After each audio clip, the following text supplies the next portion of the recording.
Collin, usually we're in the locker room, we can see how many bags of ice you have on you after a tough game like this.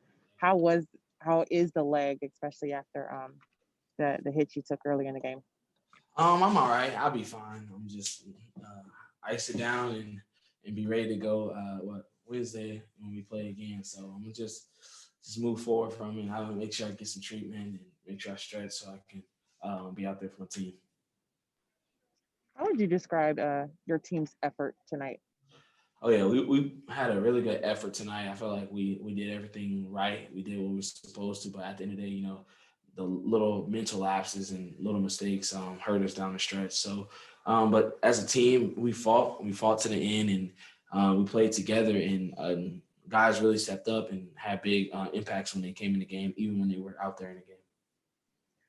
And for you, 25 points and 8 assists. The 8 assists is what I want to talk about with you, Collin. I know that with Darius being out, you said you wanted to improve with finding different players earlier in the offense. How would you assess how you were able to do that tonight? I felt like I did pretty good with it. Still had some of those two turnovers, lobs to JA where I probably should have just went on a shot and put him in a bad position. So I just got to continue to understand my decision making and just continue to grow right in that situation. But the 8 assists is pretty good, and I'm just trying to just continue to prove and get better at that. I know, like, especially having a point guard, all eyes on me. I got to make sure I'm finding guys, make sure I'm getting in touches so we can keep everybody happy. And you had targets in Isaac as well as Dean tonight. They had a double double, their first in their career. Uh, how impressive was their performance tonight? It was really impressive, especially to see Dean shoot 13 shots. Like I try to tell him, I'm like, Dean, you make one, you shoot some more. And we're not going to get mad at you at the end of the day. Like, we know what type of shooter you are. We know what you're capable of. So let it go and let it fly. So with Dean, he did really good tonight. And then also seeing Isaac be aggressive and knowing that the three ball is good, just continue to have confidence in it. And if they close out, just continue to drive and get to the rim. So those two guys stepped up big for us tonight. And with them having their first double-double, that's huge for sure. Thank you. Chris. Chris Fedor, Cleveland.com. Hey, Collin. What's up? It seems like when you talk about Isaac, you start to smile when thinking about like where he's gone from the beginning of the season to now. What specifically stands out to you? What specifically have you enjoyed the most about getting a firsthand look at that? Just his confidence. His confidence is continuing to build, and we all know once you get that confidence and get that motion, just that upbeat, then everything starts pretty much getting better. Everything just starts flowing pretty much, and we just continue to ride with him. I know Coach will be hard on him a few times here and there, but at the end of the day, we all know that what he's capable of, and especially on the defensive end, he's grown so much on the defensive end. It's crazy, especially from the start of the season to now. You can tell he's starting to get it. And at the end of the day, like I told him, I said, once you get enough games under your belt and once you start playing enough, then things start slowing down a whole lot. So with that being said, he's just doing good, and he's continued to grow, and he's locking in on film with Coach Buck, and he's doing amazing. And Collin, I know for you, for the last 2 years, part of your game day routine has been watching film with Lindsay Gottlieb. What has she meant to you? Oh, man. Coach Lindsay, she's been a huge part in my development. I would say just because, especially like pregame or even like at practice, she'll pull me to the side and like whisper some things to me. So she's definitely been huge for me, and sad to see her go. But at the end of the day, I know she's going to make the best decision for herself, and she's going to kill it. And I told her I'm definitely going to come to some games and definitely just continue to support her, because at the end of the day, she supported me and had confidence in me from the time she walked in the door. And I'm always going to be here for her. Appreciate it. Kelsey. Coaster, so The Athletic. Hey, Collin, kind of going off of that, actually, is there something that Lindsay told you just either about basketball, not about basketball, that has just stuck with you that you'll take with you? Oh, I would say she told me a whole lot, especially like when we used to watch a lot of film, especially at the beginning of the season last year as well. And I would say she just talks about confidence and just to let it go. And I'm someone that, especially if I turn the ball over or miss a shot, I'm always like, dang, like so hard on myself. So she's always just a person to say, it's okay, like let it go. And she's always just upbeat, and she's always happy. At the end of the day, like she brings joy to the team, and she just continues to show what she can do. At the end of the day, like she's amazing when it comes to X and O's, like especially scouting. She's gonna put 1,000% effort into it. So just continue to grow right there, and just to know that she just tells me to stay calm and relax a little bit. So. And then after you took that fall in the third quarter, you struggled to connect with the basket. I think you scored 6 points in the second half. Did the Pacers do anything different against you defensively, or I guess what happened with your shot in the second half? Nothing pretty much happened that they did like different. Pretty much, I just was missing. The basket had a lid on it a little bit, but just my legs were a little bit tired. But I'll be fine to go next game. So Thanks. Yeah. Marla right now, Akron Beacon Journal. Yeah, Collin, just one more thing about Lindsay. Did you talk a lot about, just life and stuff with her? I mean, it sounds like she was, very aware of, world things. And I mean, what kind of impression did she make on you in that regard? A huge impression. At the end of the day, like she just talks about everything. I know I can go to her and talk to her just about real situations that's off the court, some things that I'm going through on the court. And she's always going to give me the real advice and the true advice that I need. At the end of the day, she's not going to sugarcoat anything. If she feels like I'm not playing up to my potential, then she'll let me know, like, all right, bull, you gotta get it going, or all right, we gotta figure this out. And I know for sure that the relationship is not gonna go anywhere. I'm just continue to build that relationship, and I want her to know that I'm very excited and very proud of her, especially the next step. Thank you. John. Hey, Collin, John Rutter, 92.3 The Fan. Just kind of circling back to Isaac real quick. He said he always comes in with a straight face. He's always serious. How do you loosen up a rookie like that and kind of give him that reassurance and help him build that confidence? And are you able to kind of draw on any experiences from when you were in that position to relay to him? Oh yeah, for sure. I'm the same way. Like we both are pretty much locked and loaded, especially like when it's time to lock in. We're always straight face, so I understand when to tell them just to loosen up a little bit, and just when to just continue to get on him and mess with him, so he can loosen up. So when it's like that, just the confidence at the end of the day, the confidence, and just to know that everything is going to be all right. Every situation you might make a turnover, we're still with you. So that's all it is. Thank you. You're welcome. Angel, last one. I just wanted to go back to Lindsay Gottlieb for a second. It seems like it wasn't just the traditional player-coach relationship. I know Coach Bickerstaff talks about what he's trying to establish even for the culture too, is building that family. I kind of went back to seeing you take the picture with her son, Jordan. Just knowing what she did for you guys on and off the court, how do you continue to take that with you? I know you said you're going to support her, but can you expound on just how beneficial that was to have that moment with her?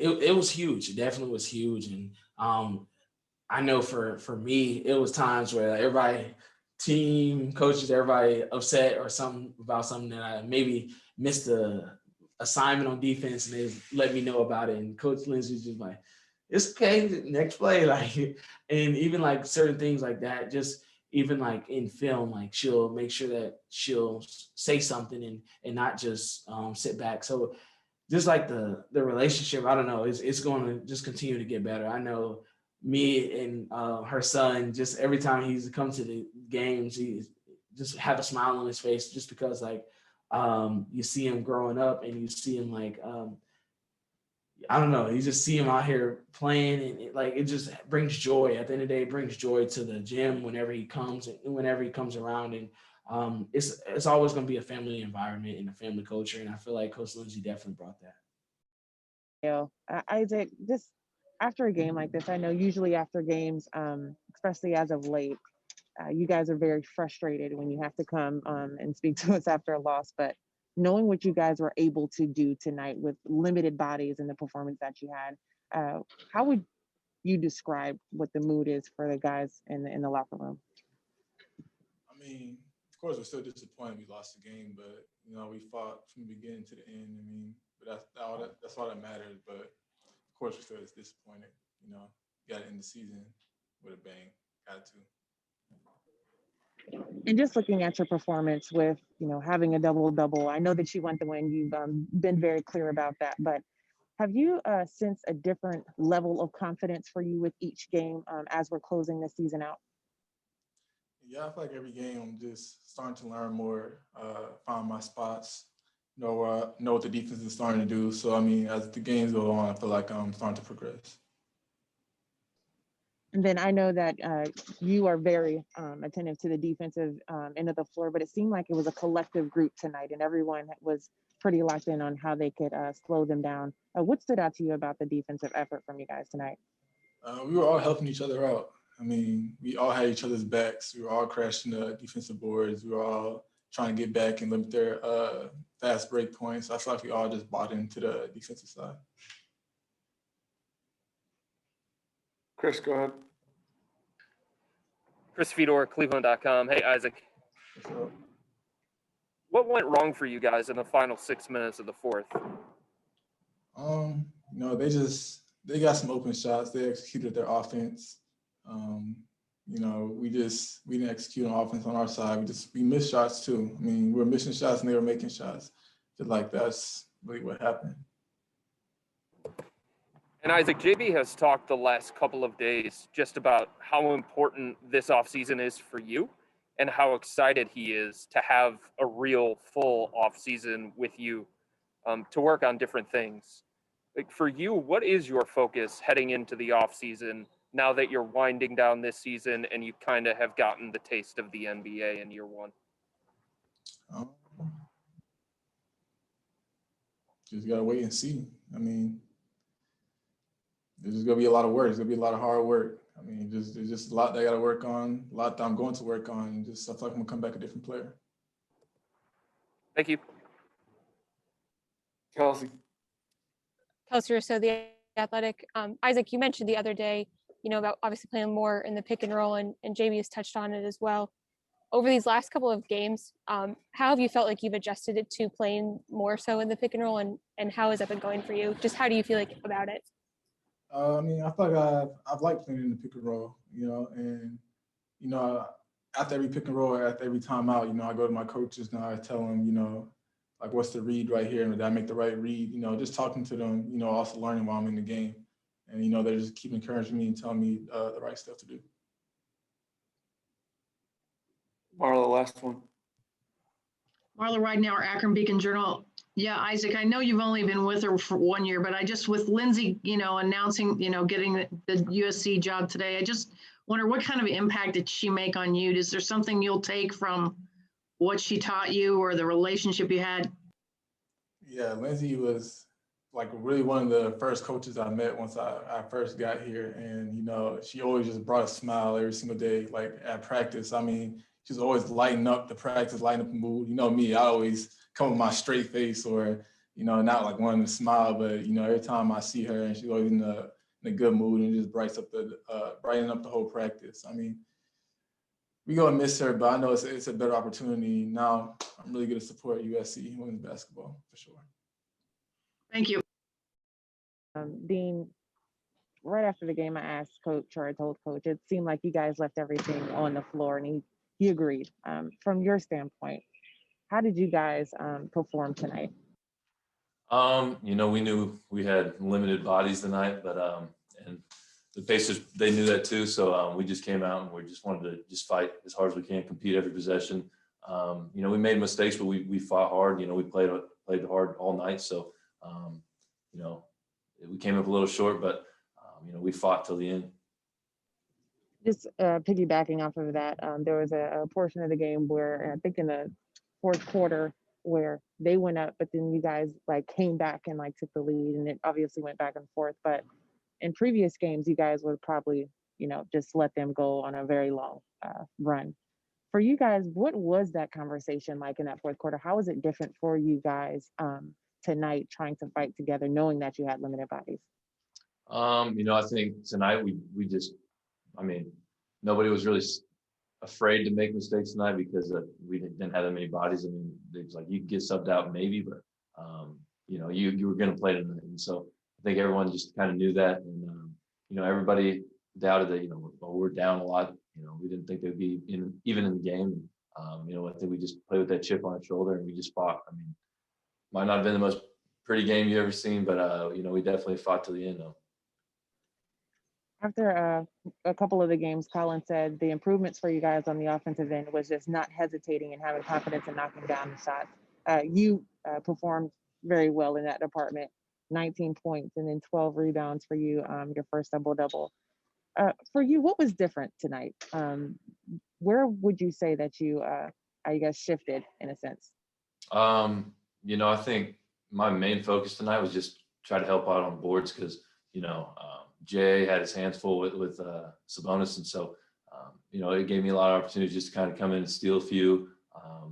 And you're just trying to be in the right spots. I think lately I've been playing as well as I can be in offense just because I'm so focused on trying to make the right plays and stuff like that. I just don't let it come to me.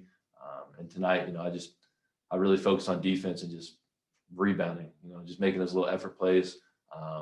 And then, obviously the offense found me. So, I just was focused mainly on just hustle plays, battling inside in the paint, box out, stuff like that. Just trying to, do things that little gritty things just to help the team. And then Isaac Okoro also had his first career double-double tonight. Just seeing his growth from day one to even now, what stands out to you? Man, his mentality. He's so aggressive now. It's awesome. You just see him take to the basket. And there's not a lot of people that, he's a strong, very athletic person. So he bumps and gets off and he can just get right over the top of him. So, these past few games for him, the way he's been playing is awesome. It's awesome to watch. He's playing unbelievable defense on their best player every night and coming down on offense and being aggressive, scoring, making plays, stuff like that. So, it's awesome to see him to really take that step. And, he's only going to get better. Chris Fedor, Cleveland.com. Hey, Dean. Hey, Chris. Hey, in response to Angel's question, do you feel like that's kind of like your next step in terms of your growth is finding that balance between offense, defense, and where you can best make an impact? Yeah, I think a lot of it is just like consistency, just being consistent through the whole thing, staying, even keeled, things like that. And, when we get all our bodies, like, the whole team back, things will change. But I just got to play with that same mentality that I played with tonight. And then for you, I know you spent a bulk of the last 2 seasons around Lindsay Gottlieb, and with her taking the USC job, what did she mean to you? What did she leave with you? She's an unbelievable person, outside of coaching. She's one of the top basketball minds that I've ever been around. She really knows the game, studies the game. She just knows so much. Every day in practice, you can find things, take from her. And, she just bring you to the side, talk to you and me. But outside of basketball, she's an amazing person. She'd give the shirt off her back for you if you needed, like if you were in any sort of situation, she'd help you. And so I'm sad she's leaving us, but for her and her family, it's an unbelievable opportunity, and I'm very, very happy for her. I'm happy to become a USC women's basketball fan. Was there a conversation or two or a message or two that she's delivered to you over the last 2 years that's really going to stick with you, even though she's not going to be around? I think it's just the everyday conversations that aren't even about basketball that are going to stick with me, just about life, talking about my family, talking about her family. So just those things will probably stick with me more than the whole basketball thing will. Appreciate it, man. Thank you. Marlo, last one. Marla right now, our Akron Beacon Journal. Yeah, Dean, I kind of wanted to go down that path too. JB said, Lindsay also talks a lot about, things that are going on in the world and stuff like that. Did you guys have those kind of conversations too? Oh, yes. she's so smart. I mean, it's unbelievable. And she uses her platform amazingly. I mean, she comes out and, really says what she wants to say. She stands up for, people that can't stand up for themselves. And, it's awesome to see, the power that she has, and the support she gives to everyone. It's amazing. Especially this past summer. I mean, she was very vocal, out and about, doing things in the community. So, yeah, we're going to miss her. We're going to miss her for sure. And that day she told you were starting for the first time. Is that something you'll remember? Oh, yeah. Just because, now she's going on to a big program. You know what I mean? Yeah, no, that'll definitely stick with me for the rest of my life. I mean, that was the funniest conversation. Looking back at it, it was so funny. She knew I was going to be nervous, and she just kind of said it, just, "Hey, yeah, you're starting tonight." And I was like, kind of caught me off guard. But that's one thing that definitely will remember the rest of my life.